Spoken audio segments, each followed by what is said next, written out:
नमस्कार। भूमि plus channel पर मैं प्रवीण पलड़िया आप सभी का हार्दिक स्वागत करता हूं। आज हमारा भारत देश विश्व की महान शक्तियों में शामिल है। इस उपलब्धि को प्राप्त करने के लिए भारत ने विज्ञान के क्षेत्र में कई ऐतिहासिक कदम उठाए हैं, जैसे सूचना प्रौद्योगिकी, चिकित्सा क्षेत्र, मिसाइल निर्माण, चंद्रयान, मंगलयान, पोखरण आदि। तो चलिए आज हम उन ऐतिहासिक कदमों में से एक महान ऐतिहासिक कदम पोखरण के विषय में चर्चा करते हैं। जी हां, 11 मई का दिन हमारे लिए बहुत ही खास है, क्योंकि इसी दिन भारत दुनिया के ताकतवर मुल्कों की सूची में शामिल हुआ था। राजस्थान के जैसलमेर जिले के पोखरण में हुए 3 परमाणु परीक्षण के बाद 11 मई को राष्ट्रीय प्रौद्योगिकी दिवस यानी नेशनल टेक्नोलॉजी डे के रूप में मनाया जाता है। पोखरण फील्ड फायरिंग रेंज में खेतोलाई गांव के पास भारत ने 3 परमाणु परीक्षण किए थे और पूरी दुनिया को साबित कर दिया कि भारत अपने दुश्मनों से लड़ने के लिए तैयार है। इस परमाणु परीक्षण को ऑपरेशन शक्ति का नाम दिया गया। भारत के महान वैज्ञानिक और पूर्व राष्ट्रपति डॉक्टर एपीजे अब्दुल कलाम के नेतृत्व में भारत ने सफलतापूर्वक अपना दूसरा परमाणु परीक्षण किया। इसी के साथ पूरे भारत देश को यह पता चल गया कि इस धरती ने भारत को परमाणु ताकतों वाले देश की सूची में शामिल कर दिया है। दूसरे परमाणु परीक्षण को बेहद ही गोपनीय तरीके से अंजाम दिया गया था। किसी को भी इसकी भनक तक नहीं लगी, क्योंकि अमेरिका नहीं चाहता था कि भारत परमाणु शक्ति संपन्न देश बने।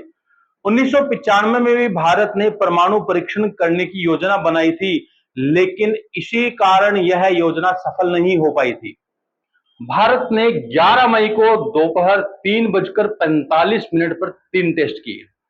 ये 1998 के परमाणु परीक्षण का ही परिणाम है कि आज भारत ITER में भागीदार है और न्यूक्लियर प्रौद्योगिकी के मामले में हम दुनिया के साथ कंधे से कंधा मिलाकर आगे बढ़ रहे हैं। परमाणु परीक्षण के लिए पोखरण को इसलिए चुना गया था क्योंकि यहां पर आबादी बहुत दूर पर थी। पोखरण जैसलमेर से 110 किलोमीटर दूर जैसलमेर जोधपुर मार्ग पर स्थित एक कस्बा है। रेगिस्तान के बालू में बड़े बड़े कुएं खोदे गए थे, वहां परमाणु बम रखे गए। इन कुओं के ऊपर बालू रेत का पहाड़ बना दिया गया। इस परमाणु परीक्षण में मुख्य वैज्ञानिक सलाहकार और रक्षा अनुसंधान एवं विकास संगठन DRDO के निदेशक डॉक्टर अब्दुल कलाम और परमाणु ऊर्जा विभाग DAE के निदेशक डॉक्टर R चिदंबरम मुख्य समन्वयक थे। भारत सरकार ने इस परीक्षण को गुप्त रखने के लिए सभी वैज्ञानिकों को सेना की वर्दी पहनने की सलाह दी थी। सभी वैज्ञानिकों ने सेना की वर्दी में इस परीक्षण को सफल करने के लिए अपनी अहम भूमिका निभाई। इस तरह भारत देश ने परमाणु परीक्षण कर खुद को पूरी दुनिया के सामने पेश किया। इसी कारण भारत देश आज दुश्मनों को पीछे पछाड़ने में सक्षम है। मैं आशा करता हूं कि हमारा भारत देश इसी तरह आगे बढ़ता रहे और अनेकों कीर्तिमान बनाता रहे। इन सब शब्दों के साथ मैं प्रवीण पलड़िया अपनी वाणी को विराम देता हूं। नमस्कार।